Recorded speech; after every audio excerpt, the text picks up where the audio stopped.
They always say like SEO is like paying a mortgage and PPC is like paying the rent, right? I think PPC is great because it drives leads from day one. Having a 20-person team where you know everyone by their name is very different to having a 100, 200-person team or more where you don't even know the managers, let alone the executives. Don't spend all your money as soon as you get it. Don't invest it. Sometimes it's good just to bank it, reinvest it, play it safe, rely on freelancers for a little bit. Hey, hi everyone. Welcome to your show, E-Coffee with Experts. This is your host, Ranmay here. And today we have Charlie Clark, who is the CEO of Minty Digital with us. Hey, Charlie, how's it going? Very good. Thanks, Ranmay. Nice to meet you and thanks for having me on. Pleasure. Charlie, before we move any forward, let's go back. Let's, kind of understand a bit about your journey so far and how did you land up in the SEO, digital marketing space, and also give us a bit about Minty Digital, your agency. What do you guys do? What are your core offerings? And we'll take it off from there. Yeah, so I guess like a lot of people in SEO, I fell into it. I initially studied website design at college and then started getting a small understanding of SEO from that. And then from there, I managed to get a job for a small time in an agency. I was there for maybe 3 months and then realized, okay, I can actually do this myself. And then 10 years later, over the last 10 years, I've built an agency, Minty. I started the agency in Barcelona, grew it up to around 20 people. We've got a really good core team based out in Spain. And then I recently moved back to London, where we also are now building up the team over here as well, with around 5 full-time staff over here at the moment. Yeah, we offer mainly SEO, content, links, digital PR, technical, but we do sometimes we have a couple of smaller services that we offer as well, like a little bit of Google Ads. Yeah, I'd say our core offering is the SEO. Lovely. I mean, so since you offer both of them, what is your, general take on SEO versus PPC? What is my take on SEO versus PPC? They always say like SEO is like paying a mortgage and PPC is like paying the rent, right? I think PPC is great because it drives leads from day one. So it's very, very easy to like showcase your value and drive more revenue for your clients, right? Which is the main thing. But if you can sell the idea of SEO to a customer and get them really to understand the long-term vision, I think it's a service like this where it compounds over time. So when you're looking at things from a 5-year perspective, the results are like, it's absolutely crazy what you can get from a website that's well optimized. So we've always gone down that path when it comes to selling our services. But I do admit that it is definitely a little bit more difficult than selling PPC. Absolutely. And talking about your agency, Charlie, in fact, many agencies chase headcount as a vanity metric. You have been really vocal about profitability over headcount. So, what is your playbook for keeping growth lean and powerful? Yeah, so I've learned when I first started the agency, one of the first things I did was I contacted a lot of agency owners in the UK that were already established, and around 5 of them had a call with me. I just asking them for some advice and things like this.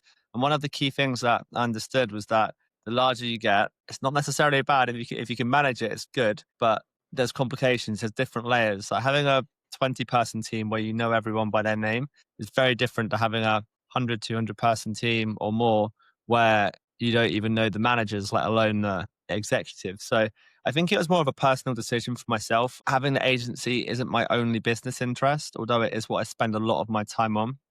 And for me, my goal is to create something which earns a really good income for myself, earns a great income for my staff, but also gives them really good quality of work-life balance as well. And I've got a good relationship with everyone that I work with. It's something that's really important to me and keeps me motivated. So I think where we're at, that's the sweet spot. Lovely, lovely. I'm glad you mentioned that, about work-life balance because, I mean, in general, you do not relate work-life balance with an agency life, right? No. So yeah, I'm glad you mentioned that as a founder of the business. Yeah. I mean, I've still got my hair, so it's a good thing. Right.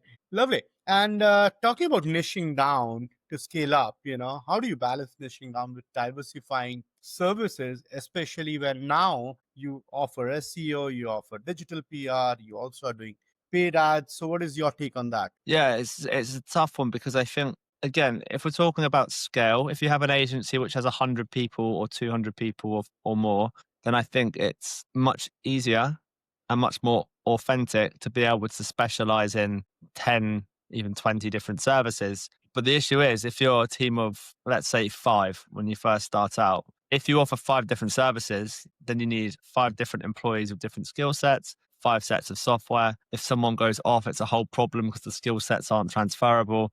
So from our side, it's like we've got a core service offering, we've got core SOPs for each of them. And then all the skills are more or less transferable between everyone else on the team. So if certain members of the team are off or people are going, we can still easily balance that even with quite a low headcount because, we are only offering one core service with a few kind of subcategories underneath it. So that's the way we manage it. Lovely, lovely.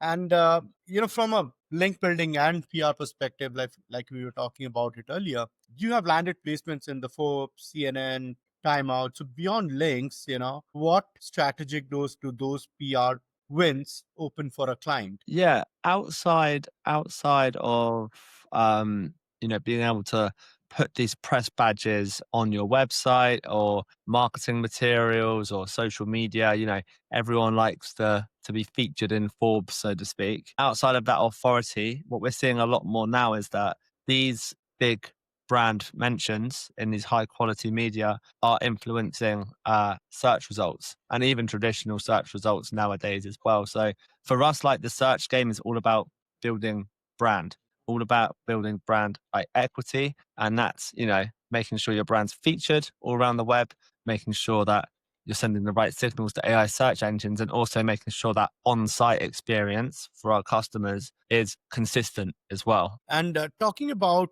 link building and digital PR, I really want you to explain this to our audience. Why do you think that there's a major difference between, let's say, a guest post versus a link earned by data-driven digital PR? Yeah, I mean, people have been saying guest posts are dead for years, but they're not. They really, really aren't. And I think what's sensible is to have a balanced approach when it comes to any Yeah. link acquisition strategies. You don't want to be buying links from PBNs or buying links where everyone's getting their links from because Google, search engines are smarter than that. I mean, some of the AI search engines aren't at the moment, but the majority of algorithms are wise to this. So you want to keep that guest posting profile natural. What's great about guest posting is that you can strategically like pass authority through to things like commercial pages or product pages that want to see rankings. That's a really nice benefit of it. Whereas digital PR, like it's amazing, you get really high authority, really, really good coverage. You don't always get a link. And if you do get a link, usually it goes towards the homepage Homepage, or yeah. a campaign page, which is good, but you don't want all of your links going to the homepage. So I think you need a combined approach for sure in order to have a sustainable kind of growth trajectory. Absolutely, because you not have much control on the content, and it's just homepage, like you said, right? So to get Yeah. solid links to your exact target pages, product pages, blog pages, you would still need to do guest posts and kind of mix it up with solid homepage links via Mhm. digital PR and kind of target the overall, domain authority growth of your website. Exactly. Uh, Perfect. And when you look about, when you look at global SEO these days, what is the biggest blind spot brands miss when trying to go international as per you? When global brands try to go international, good question. I think localization is always a big thing that people miss out on. Like, for example, we do a lot of work in Spain, and we've had projects come to us where people have already tried to expand in Spain and they will do direct translations with Google Translate or ChatGPT, for example, of all the content on their site, or they'll do guest posts or link building. And the language isn't the same, it's not localized, right? So even though, yeah, it's in Spanish, sometimes people use American Spanish in Europe, in like Spain and Europe. And what you really need, I think, if you're going to go into any new market, is that you need to have a localized native speaker usually in order to break into it. English is slightly different. And I think certainly as a native British speaker, we can sometimes think everyone understands English, so we can easily translate to other languages, but it's not the case. And if you do get that right, then the results are incredible with what you can get from it. Absolutely. So with all the AI search and Google SG reshaping content discovery, what do you think should be the brand's, go-to tactic to kind of tackle this evolution there? Yeah, what we're doing at the moment, which is there's some really good tools for this as well at the moment, is that we're trying to reverse engineer where prompts are getting their sources from. So there's some really good AI rank trackers out there at the moment. I mean, a lot of them aren't great, but they're good. So what you can do is seed your keywords, and then what we have, you get a bunch of prompts reverse engineered, and what you can see from there is what prompts are sourcing their information from. And from there, we can get our brand positioned, we can publish links there, we can get brand mentions there, and ultimately help influence those rankings. So, yeah, I definitely think brand mentions and like reverse prompt seeding is a really good approach. And talking about AI tools and platforms, what is the best use of AI that you're making it your agency? Yeah, I mean, we're not doing anything, I would say, groundbreaking when it comes to AI. We haven't tried to build a new AI tool recently or tried to like completely replace a workflow. What we're finding it the best for is simplifying the boring tasks, automation, the admin.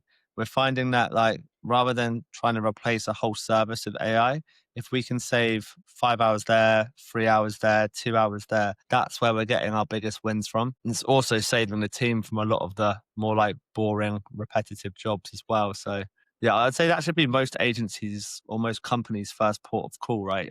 Simplify and automate what you've got before trying to build something completely new. And I mean, your agency is now 8 years old. You would have worked with quite a few clients. If I were to ask you that one successful or one favorite client story of yours, what would that be? We recently retired one of our clients, which Oh, was really nice. retired in a sense? Yeah, so it was one of our first clients. We worked with them for 7 years, and they were a really small client. Like it was a small retainer. It was like we were spending like 15 hours a month on them, but we've just been consistent. They're a small local based business, and recently, about 2 months ago, he emailed us to say that company's been purchased. A lot of it's due to the online SEO efforts, and he's retiring. So we Oh. eventually lost the contract. We had it for 7 years, but it was just a really nice win for us. And yeah, we're getting the video testimonial from him. That's Great, Charlie. This has been a great conversation, but before we let you go,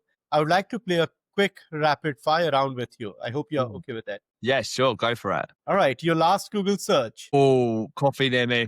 I'm Uh, just trying to find a new coffee shop in my yeah. area. I've just recently moved to London. All right, Spain or UK? For what? Business or pleasure? For life, which is a UK, mix of both. London, London. All right. All right. Okay. Your favorite sport? boxing. Where do we find Charlie on Friday evenings after office or after work? Ooh, I've got split personality on the Friday. I'm either down the sauna or down the pub. It depends what week it is. I would prefer the latter any day. Yeah. All right. The last one will not go any further. Your celebrity crush. My celebrity crush. Yeah, I can answer that on camera. My fiance will kill me. All right. We'll pass on this one. But yeah, I have another thing for you. What is that one thing, Charlie, that if given an opportunity, you would actually change what you've done with your agency? One thing that Oh. you would like to go back and change at Yeah, Minty I don't think I think it I don't regret it because I learned a lot from it. But scaling too soon, I think sometimes people, and especially as business owners and entrepreneurs, sometimes ego is something that you have to battle with a lot. And especially if you're competing against other agencies, sometimes you can rush to scale, rush to hire. You can invest in something which doesn't really add any value to your business. And if you're not careful, I mean, I'm sure you've experienced this, you go through certain stages of growth, right? And you can very easily grow yourself out of business if you're not careful. So I just think don't spend all your money as soon as you get it. Don't invest it. Sometimes it's good just to bank it, reinvest it, play it safe, rely on freelancers for a little bit. Just yeah, do some strategic planning. All right. Lovely, Charlie. Thank you so much for taking out time to do this with us. Really appreciate it, man. No worries. Thank you very much.